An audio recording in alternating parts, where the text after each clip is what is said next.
আজকে আমি আপনাদের সাথে সারাদিনের একটি ছোট্ট ব্লগ শেয়ার করব। তো সারাদিন কি কি কাজকর্ম করলাম সব কিছু মিলে ছোট্ট একটি ব্লগ সাজিয়ে নিয়েছি, আশা করি ভালো লাগবে।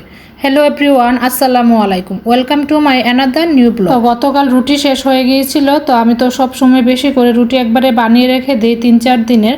তো আজকে সকালে উঠে আগে রুটি বানিয়ে নিলাম। তো ছেলে মেয়েরা তো এরই মধ্যে পড়তে চলে গিয়েছে, তো আমি এই ফাঁকে রুটিগুলো বানিয়ে নিচ্ছি। তো রাইসার বাবার জন্য কিছু রুটি সেঁকে নিচ্ছিলাম। তো রাইসার হাতকে দিয়ে এসেছে, এখন খেয়ে দিয়ে চলে যাবে চেম্বারে।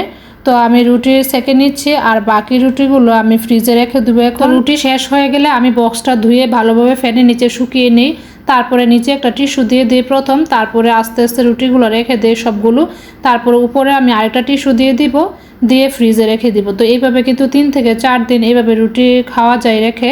আর আমি তো আটাটা সিদ্ধ করে নিয়েছি, এজন্য নষ্ট হওয়ার কোনো সম্ভাবনাও নাই, আর রুটিগুলো একদম ঝরঝরা থাকে। তো এখন আমি রেখে দিব বক্সটা ফ্রিজে। তারপরে রাইসার বাবার জন্য আমি কিছু সবজি তরকারি ছিল বাসায়, তো রুটি দিয়ে খাবে এই জন্য আমি একটু ওভেনে দিয়ে গরম করে নিচ্ছিলাম। আর আমি সাথে একটা ডিম ভেজে দিব। প্রতিদিন সকালে একটু কাজের ঝামেলা থাকে বেশি, মানে সবাই তো সকালবেলা বাসা থেকে বের হয়ে যায়, তো সবার খাবার দাবার রেডি করতে হয়, এই জন্য এক একজনের এক এক রকম খাবার, এই জন্য একটু ঝামেলা হয়ে যায়। ওভেন থেকে সবজি তরকারি বের করে আমি ডিম ভাজার জন্য চলে আসলাম। আর আমি ডিমটা আগেই রেডি করে রেখেছিলাম। তো আমি এখানে কাঁচামরিচ, পেঁয়াজ আর সামান্য লবণ দিয়ে তারপর ডিমটা ভেজে নিচ্ছি। তো এইভাবে আমি ডিম ভাজি করে দিই। তো ডিম ভাজা হয়ে গিয়েছে, তো রাইসার বাবা নাস্তা তো রেডি, তো এখন খেয়ে চলে যাবে চেম্বারে।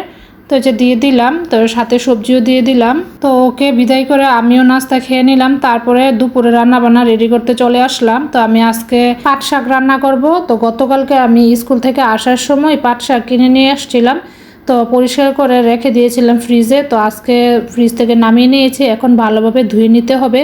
আর শাক রান্না করার সময় ভালোভাবে ধুয়ে না নিলে কিন্তু খাওয়া যায় না। আর আমি সব সময় শাকটা আমার নিজের হাতে ধোয়ার চেষ্টা করি, আর কয়েকবার পানি চেঞ্জ করে করে ধুয়ে নেই। সাথে আমি ডাল রান্না করব, তো ডালটাও আমি ধুয়ে চুলাতে বসিয়ে দিব। আর আমি সব সময় ডাল রান্না করলে সব রান্না বান্নার আগে ডালটা বসিয়ে তারপরে কাটাকাটি সব কিছু করে নিই, তাহলে দেখা যায় যে কাটাকাটি শেষ হতে হতে ডাল রান্না প্রায় শেষ হয়ে যায়। তো এখন আমি ডালটা ভালোভাবে ধুয়ে তারপরে চুলায় বসিয়ে দিলাম।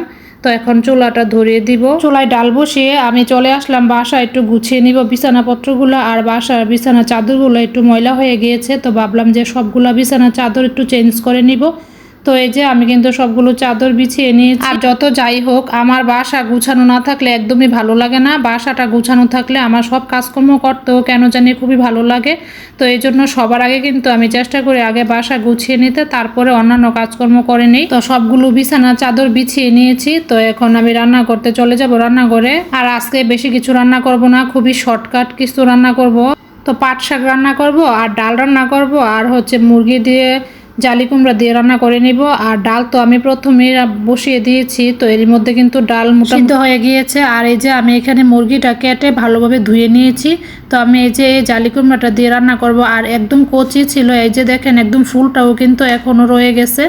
তো এত কচি ছিল, খুবই সুন্দর ছিল জালি কুমড়াটা। তো এটা কিন্তু রান্না করলে লাউয়ের মতোই টেস্টটা আসবে। আর এই যে পাট শাকগুলো তো আমি ভালোভাবে ধুয়ে নিয়েছিলাম। তো এই যে ডালের মধ্যে আমি সব মশলা দিয়ে দিয়েছি। তো আজকে তো আমি আম দিয়ে ডাল রান্না করব। তো এই যে আমগুলো কিন্তু এখন বাগারের আগে দিয়ে দিলাম। তো আমগুলো দিয়ে বেশিক্ষণ জাল করব না, তো এখন আমি বাগার দিয়ে দিব। আর এদিকে আমি পাট শাকও বসিয়ে দিয়েছি। তো পাট শাক হতে হতে আমি পাশের চুলায় ডালটা বাগার দিয়ে দিব। তো বাগারের জন্য আমি এখানে বাগারের সব মশলা এখানে দিয়ে একটু ভেজে নিচ্ছি, পেঁয়াজ আর শুকনা মরিচ। তো আমি সবসময় ডাল বাগার দিলে শুকনা মরিচটা দেওয়ার চেষ্টা করি, আমার কাছে ভালো লাগে আর কি, মানে শুকনা মরিচের একটা ফ্লেভার আসে, তো এই জন্য। তো ডাল কিন্তু হয়ে গিয়েছে, তো এখন ধনিয়া পাতা দিয়ে নামিয়ে নিব। আর এখানে আমি জালি কুমড়াটা কেটে নিয়েছি মাংস দিয়ে রান্না করার জন্য। তো এই যে এখন জালি কুমড়াটা দিয়ে মাংসটা রান্না করে নিব সুন্দর করে। আর মুরগির মাংসটা তো কষাতে দিয়ে দিলাম, আর ভালোভাবে কষিয়ে নিব। আর ফার্মের মুরগি দিয়ে আজকে রান্না করছি আমি। ফার্মের মুরগি তো সহজে আমি রান্না করি না, মানে তো আজকে অনেক দিন পরে ফার্মের মুরগি রান্না করলাম জালি কুমড়া দিয়ে। আর খুবই মজা হয়েছিল খেতে, যেহেতু আমি ভিডিওটা খাওয়া দাওয়ার পরে এডিট করছি, এই জন্য টেস্ট কেমন হয়েছে বললাম। তো জালি কুমড়া আর লাউ দুইটা দিয়ে সবজি দিয়ে এই মুরগি রান্না করলে টেস্ট কিন্তু একই আসে। তো এই যে আমি এখানে ঝোল দিয়ে দিব, মাংস কষানো হয়ে গিয়েছে, আর সাথে কিন্তু আমি জালিগুলো দিয়ে দিয়েছি।